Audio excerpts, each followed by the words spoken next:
You are looking at round primal cut. Round is a large primal cut consisting mainly of the rear leg and rump of the animal. There's a lot of marbling and colors and some connective tissue in here. This primal cut is very lean and tough because those muscles are used a lot by the cattle for exercise.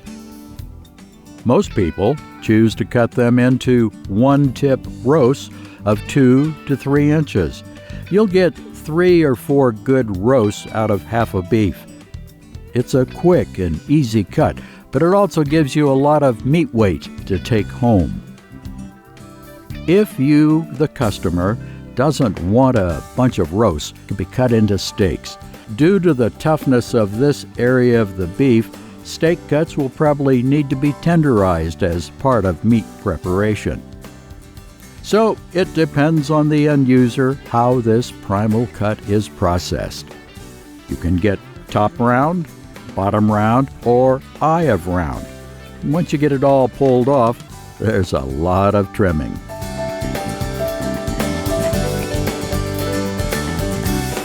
Here is the bottom round, and once trimmed, there's very little fat or connective tissue. Most people would turn it into 2 or 3 roasts. It's also good for jerky because with this delicacy, you don't want a lean cut and too much fat. Eye of round is a nice roast beef to make some good, tasty sandwiches. But it's also good for doing a dry cure and making a pozole dish. Here is top round. Most people will just break this into a roast. For most people, 2 to 3 pounds is a good size, unless you have a larger family. Another good thing to do out of this roast is tip steak. If you've got tenderizer, you can get some tip steak out of this section.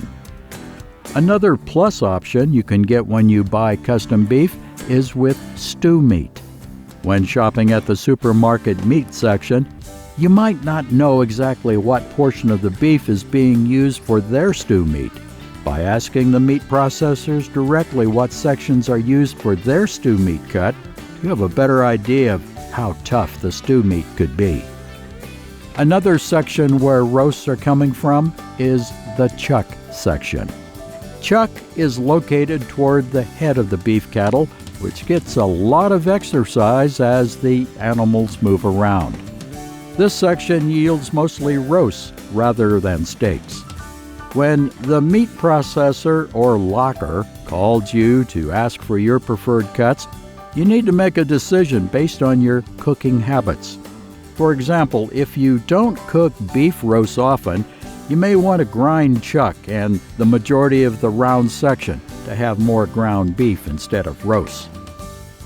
By buying your cuts of meat from a local processor, you're assured of getting the custom cuts tailored to your taste. You're also maximizing the number of usable cuts from the hanging beef, decreasing the weight loss percentage of the beef hanging in the locker to the cuts that you take home. In the end, your food dollars go farther as you enjoy the variety of cuts available to you.